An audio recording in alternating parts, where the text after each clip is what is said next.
too. So the theme with lightning talks is that each presenter gets exactly 3 minutes to talk, and we try and start to panic where they can see it right around 2 minutes and 50 seconds, and then we start squeezing Ethel the chicken if they go over. And that leaves 1 minute for questions thereafter. So in order to not steal any more time from our first presenter, Aditarka is up with the Placental Clock Dream Challenge.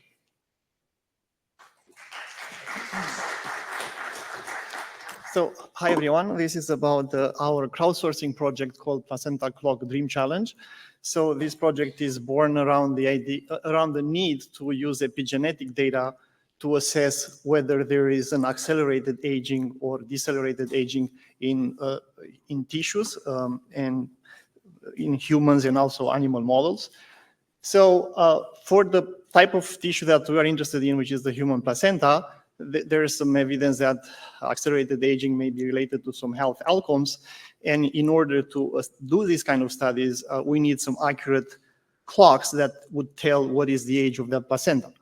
So previous studies have used epigenetic DNA methylation arrays of a lower coverage. The goal of this Dream Challenge is to use the 850 CpGs array from Illumina in order to create a maybe more accurate placenta clock. And we formulated this project as a dream challenge where we involve the community to be part of it. So if you're a postdoc or an assistant professor looking for an interesting project, this would be something you can jump on.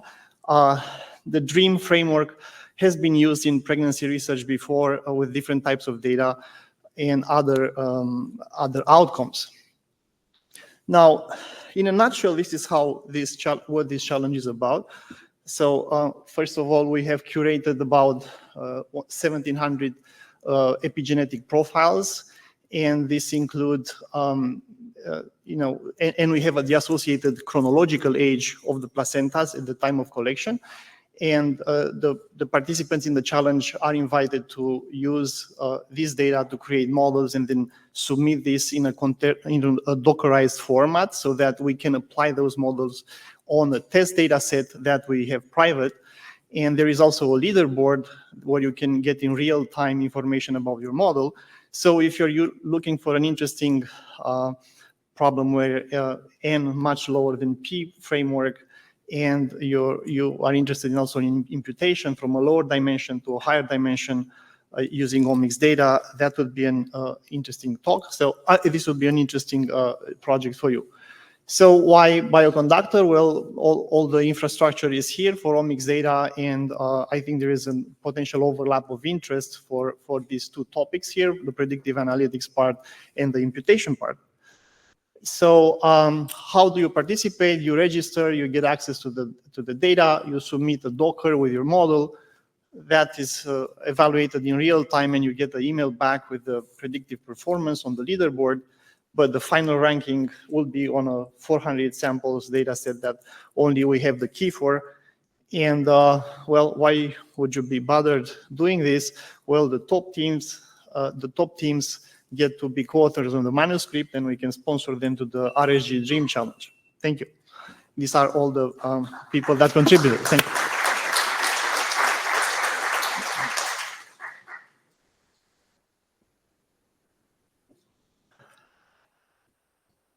Hi, this looks really cool. I have a question about the data. Is there longitudinal data, like multiple samples from the same placenta in there, or is it one sample? No, there is just one single, so it's one single placenta per patient, and then it's just one epigenetic profile.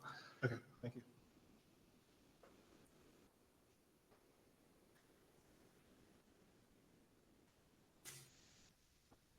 Thank you.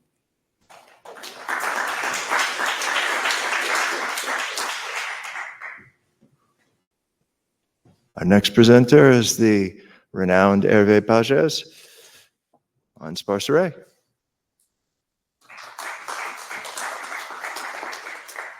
Thank you. So I'm just going to give a quick update on the work I've been doing with sparse array. So the sparse array package is trying to implement an array-like container for multidimensional sparse array data in R. So it's an in-memory representation. The features of this container is that it supports an arbitrary number of dimensions. So it's not just 2D sparse data. The type can be any atomic type that is supported by atomic vectors in R. And the non-zero values are stored in a new layout that was designed specifically for this container. So it's a tree of sparse vectors. And there is no limit on the number of non-zero values that can be stored in the object. It supports the usual things that you will expect from an array-like container. So it's meant to be a drop-in replacement for an array, an ordinary array object, or a DGC matrix object. I should speed up a little bit. So yeah, the usual things that you want to see for this kind of object. The most recent developments I've been working on are introducing multi-threaded operations. So this makes, so it's only supported for a few operations for now. It makes them really fast. And I've tried to optimize a little bit the internal representation for in the particular case where the data is logical and there are no NAs. So the only non-zero value is true. So there's not even the need to store the non-zero values in this case, just their positions. So this is very efficient from a memory footprint point of view. So I've also made sure that you can load big data sets in those objects. So you can load a big 10x genomic data set, sparse data set. Yeah, okay. Faster block processing. I've tried to improve this a lot. And and there are still a lot of things to do. Just in time. So for like a linear algebra for matrix operations in R, like the BLAST really makes a big impact in performance. Like the BLAST that ships with R is meant to be portable. But slower. It's not optimized, and changing BLAST can really drastically improve the speed. So what like an optimized BLAST be still relevant to the operation of a sparse array here? Yeah, we need to look into this. I'm not using BLAST. Oh, you're not using BLAST at all, right? No. No. No, Okay, so this is just de novo implementation of for matrix multiplication, cross product, and T-cross prod. It's yeah. Okay, so probably won't affect the performance. So what? Like changing the BLAST, like whether you have the BLAST that ships with R as opposed to like an optimized BLAST. No, I'm not using BLAST at all. Okay. So yeah, maybe I should look into it, but I didn't. Are you going to add a C++ header library for this? I'm sorry, I don't want the chicken. Sorry. Yeah.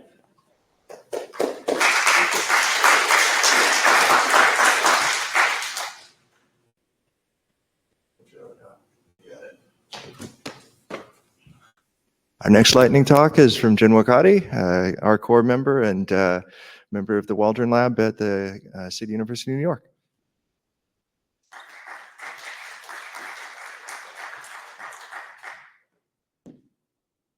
Hi, this will be really quick. I've just been working on this small client for BitBase. If you're not familiar with BitBase, it's a resource developed through the Sheffield Lab. It's available at bitbase.org. If you want bed files, they have bed files. And you can create collections. There's an API.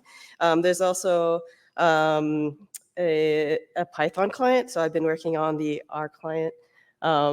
and we make the API endpoints available if you want that. I have some convenience functions that mostly return tibbles and do things like return G ranges objects and G ranges lists. It's only available in my repo right now. And that's it. Thank you. Oh, can I just say one more thing? And I wanted to do another talk, but this is sort of my aspirational slide, which is to talk about the BBS container if you don't know about it. So we have a Docker container, right, that is really small and easy for you to just get things running with Bioconductor, but this is more closely resembles like the BBS. So it's good for you if you're a developer and you want to figure out why you have an error in on one of the Linux machines. Like this is a good way to sort of troubleshoot that. And then Alex made this available as a container, and these are a couple of ways to interact with it. So this builds on Hervé's work to figure out what's the configuration for the BBS, and then I tried to automate it a little bit, and then Alex containerized it. So that's it. You can see the repo there. Thank you.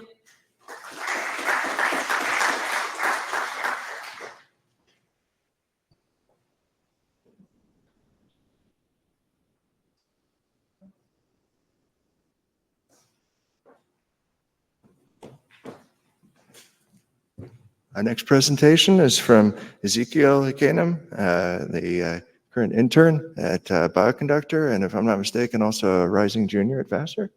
Have fun.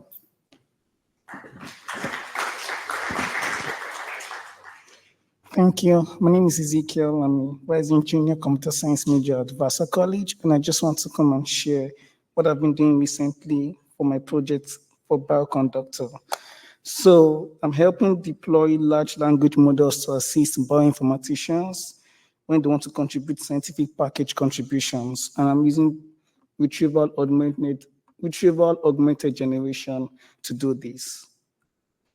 Now, we all know large language models, deep learning algorithms that can recognize and generate text, and they are powerful. I mean, the famous ones, ChatGPT, that we all know, but they have some limitations. And the most popular one is they can hallucinate responses. And so because of these limitations, we want to be able to limit these limitations using retrieval augmented generations. Now, I'm not going to go specifically into what RAG is because of time, but I'm going to talk about how I'm doing this. So I'm using Llama Index, which is a platform that enables developers to customize LLMs for the specific use.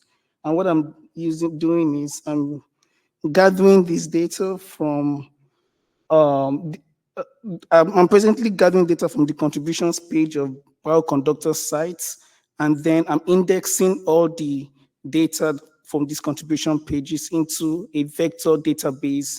And then after that, when I'll store this vector database, and when anyone wants to have a question or a query, what Llama Index does is the embedding models embeds this query and matches it with the vector database, and any index that matches with the query is perceived to be the response for that query, and both the query and the matched vector index is then sent to the LLM, and then the LLM generates an accurate response for the user.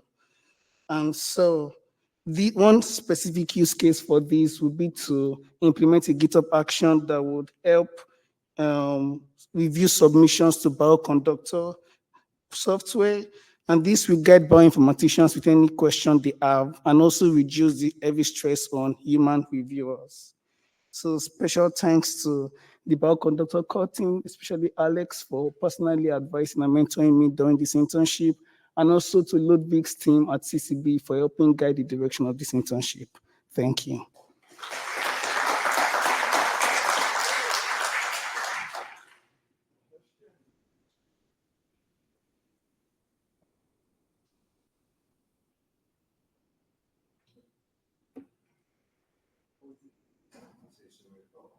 Hi, Ezekiel. I'm just Hi. curious how long it takes to train the RAG. Is it a matter of minutes or hours, or what's the range on that?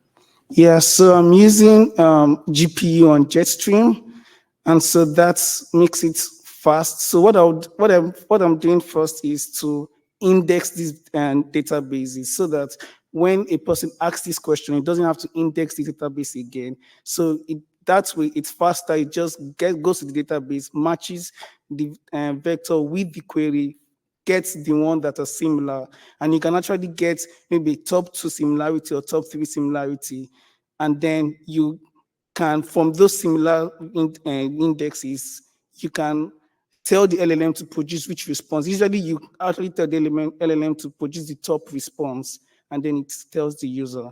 And as you can add more documents to the indexes without having to run the whole index from the top. You just keep adding more documents, and then it keeps indexing it.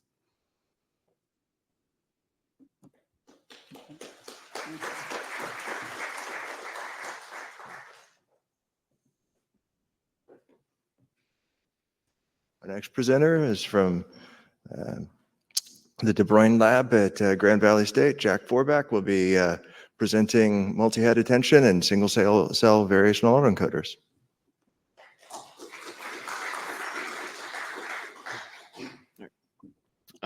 Hello, everyone. As he just said, I'm Jack Forback from Grand Valley State University, and I'm going to be talking about multi-head attention and single-cell variational autoencoders.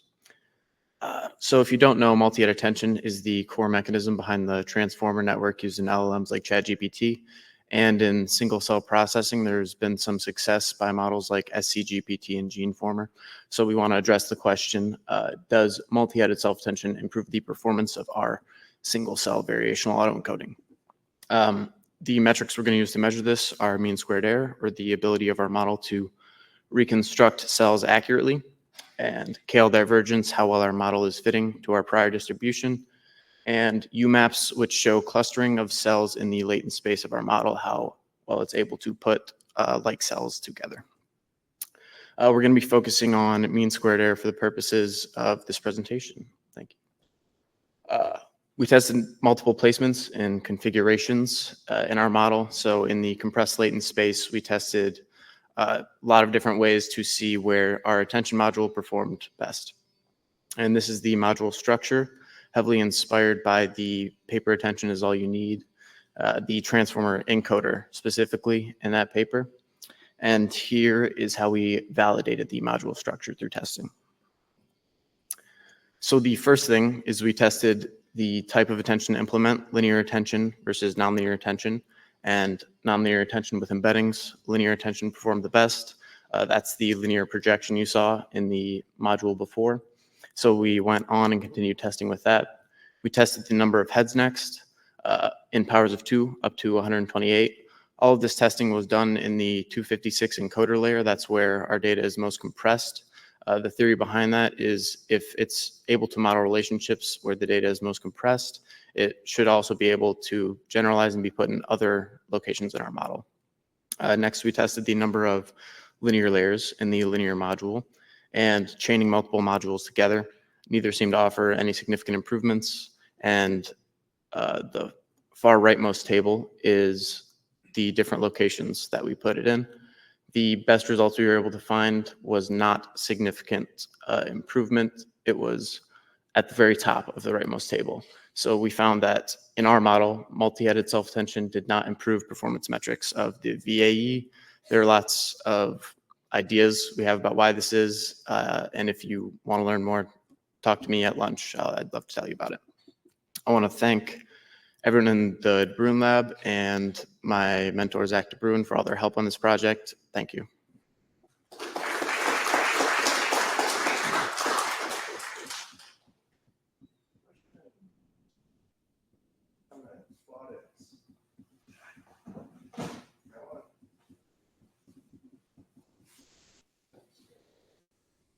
Thank you very much. I really enjoy the general theme. Again, you're making a very general statement about the role of this component. Does the representation of the cell which I think in Geneform was just a rank vector. Mhm. Have you explored the impact of that? What are we thinking of when we say single cell VAE? When we feed cells through the model, essentially what I was just measuring is, does attention improve our ability to reconstruct the cells that we feed into the model? And it didn't show any significant improvements. But yeah. Thank you.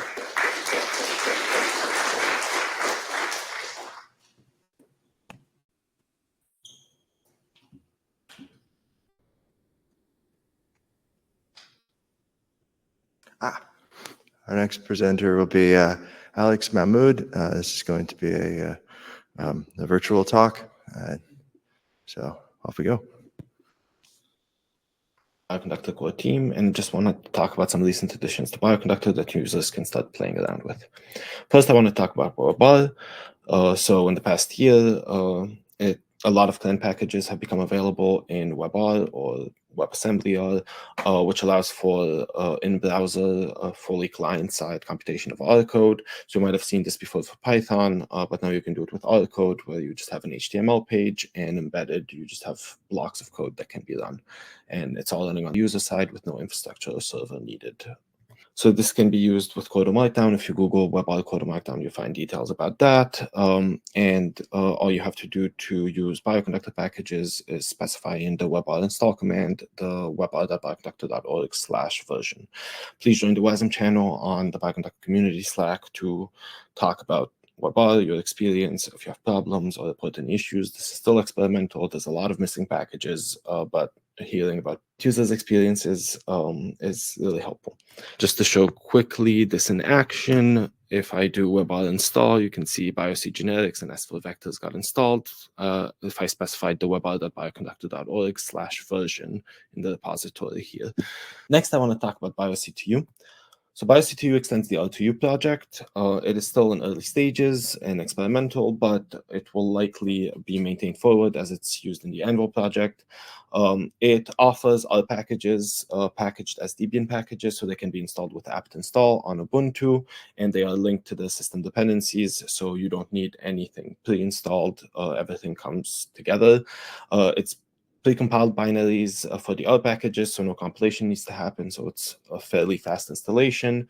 And the BSPM package allows to link with installed packages in BioC Manager install so that it is done seamlessly in R and just behind the scenes uses apt.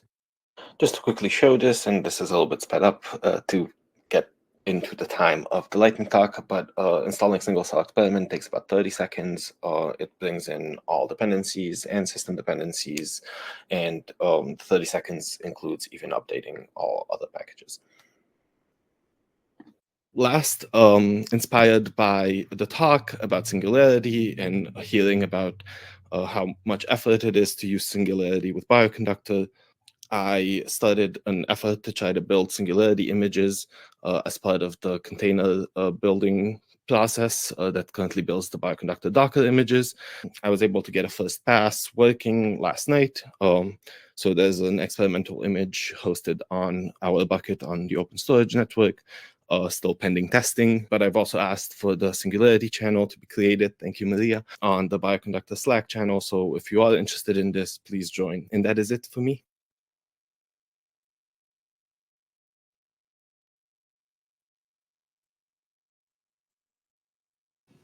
If you're not already using BSPM, for example, I would recommend that. It's every bit as incredible as Alex showed off. And actually, if you're interested in WebAR and bootstrapping Bioconductor in it, I have a birds of a feather talk in a little bit. So next up, if I'm not mistaken, is Wes.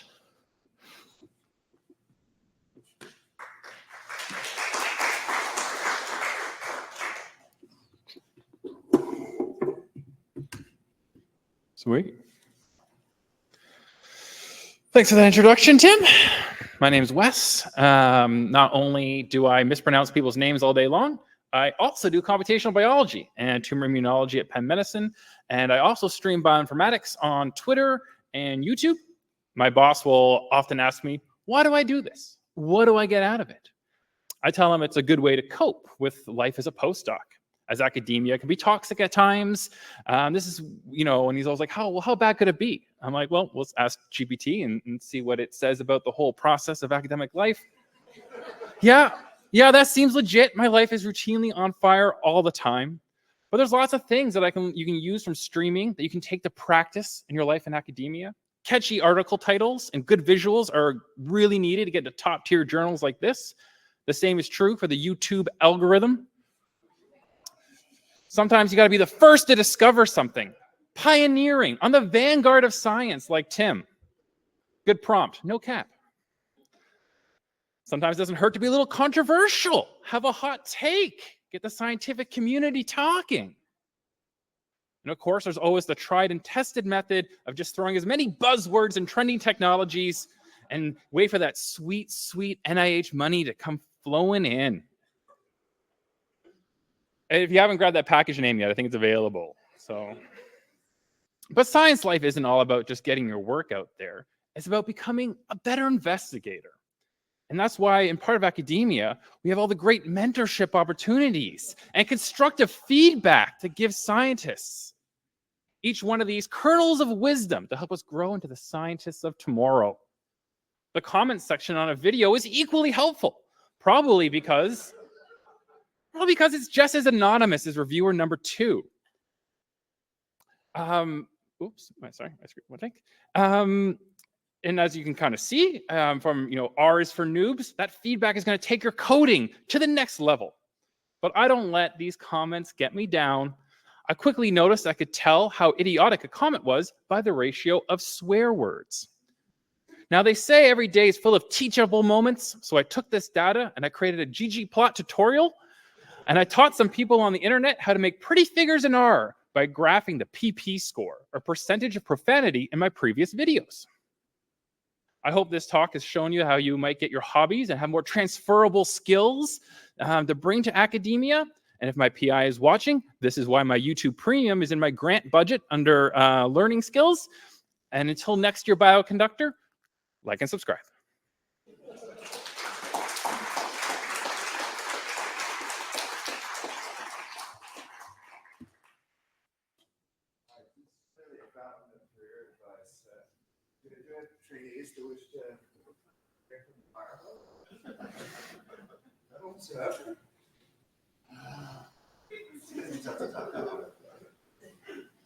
Oh, I didn't have time for all my jokes. I threw them into the credits.